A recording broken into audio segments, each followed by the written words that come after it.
Okay, now देखते हैं हम न्यूमेरिकल नंबर 7.1। ओके, तो ये न्यूमेरिकल नंबर 7.1 देखते हैं। अभी हमने इसके पहले हमने समझ लिया कि रेडॉक्स रिएक्शन क्या है। ओके, पूरा का पूरा ऑक्सीडेशन और रिडक्शन क्या है। सो अब हम सॉल्व करते हैं। In the reactions given below identify the species undergoing oxidation and reduction.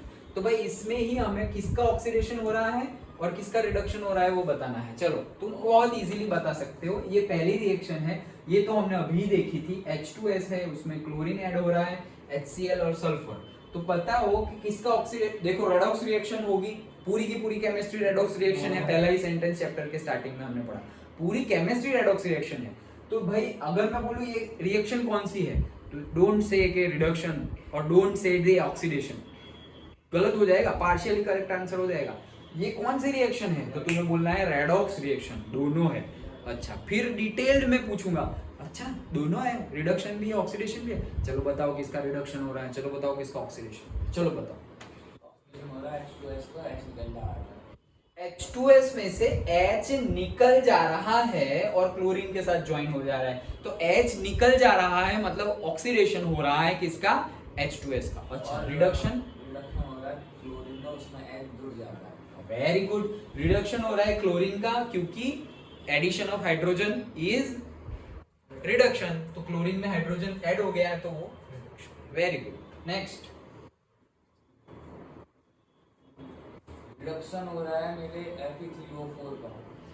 Fe3O4 का रिडक्शन हो रहा है, क्यों? क्योंकि O निकल जा रहा है, उसमें से O निकल जा रहा है। यस, Fe3O4 में से Fe बन जा रहा है, मतलब ऑक्सीजन पूरा का पूरा निकाल लिया तुमने। Oxygen, removal of oxygen is what, reduction.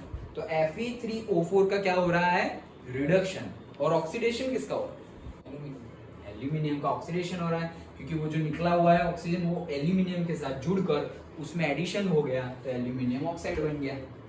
Very good, next and third last. इसमें रिडक्शन हो रहा है Na का रिडक्शन हो रहा है, क्यों? उसमें H जुड़ जा रहा है, क्योंकि उसमें एडिशन ऑफ हाइड्रोजन हो रहा है। Very good, okay. और हाइड्रोजन का ऑक्सीडेशन हो रहा है, हाइड्रोजन का ऑक्सीडेशन हो रहा है, क्यों? Removal of hydrogen. Very good, देखो सब कुछ तुमने ही बता दिया। फंडा clear, done, okay, very good. देखो H2, ये बस अब तो क्रॉस चेक करने की जरूरत नहीं है, सब कुछ सही ही है। ओके, बट कुछ लिखा हुआ हो तो हम पढ़ते हैं।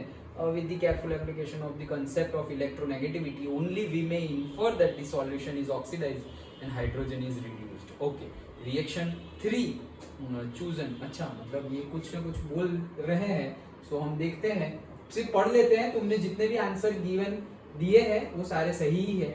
H2S is oxidized because a more electronegative element chlorine is added to the hydrogen and hydrogen has been removed. Okay, chlorine is reduced to the addition of hydrogen to it. Okay, addition of hydrogen हो रहा है, yes correct. Aluminium is oxidized, ये भी सही है। Then with the careful applications of the concept of electronegativity only we may infer that the sodium is oxidized and hydrogen is reduced. Okay, and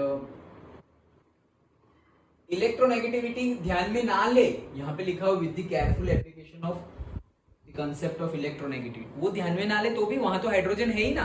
जहां पे hydrogen और oxygen है ही नहीं वहां पे तुम्हें सोचना है इलेक्ट्रोपॉजिटिव और इलेक्ट्रोनेगेटिव एलिमेंट। जहां पे यहाँ पे हमें ये जो 3 केस है, यहाँ पर हाइड्रोजन है, यहाँ पे ऑक्सीजन है, यहाँ पे हाइड्रोजन है, तीनों केस में हाइड्रोजन और ऑक्सीजन गिवन ही है, तो उसी के बेस पर तुम डायरेक्टली आंसर दे सकते हो। ओके, बट बुक में आंसर ऐसे लिखा है, बट एक्चुअल में ये जो बोल रहे हैं कि कंसेप्ट ऑफ इलेक्ट्रोनेगेटिविटी वो कब इंट्रोड्यूस होगा, जब तुम्हारे इक्वेशन में ना तुम्हें हाइड्रोजन दिख रहा है ना तुम्हें ऑक्सीजन दिख रहा है। अब बताओ रिडक्शन और ऑक्सीडेशन, तो तुम बता सकते हो इलेक्ट्रोपॉजिटिव और इलेक्ट्रोनेगेटिव के बेस पर। ओके, बट वो केस यहाँ पर है नहीं, उन्होंने लिखा जरूर है लेकिन है नहीं। Here prompts us to think the terms another way to define the redox reactions. तो अब हम और another way ट्राई करते हैं कि redox reaction को हमने एडिशन और removal of oxygen and hydrogen के तौर पे तो देख लिया, और इलेक्ट्रोपॉजिटिव और इलेक्ट्रोनेगेटिव एलिमेंट के तौर पे भी देख लिया, और भी कुछ है जिससे हम ऑक्सीडेशन और रिडक्शन बता सकते हैं। तो हाँ है, वो हम नेक्स्ट थियरी में देखने वाले हैं।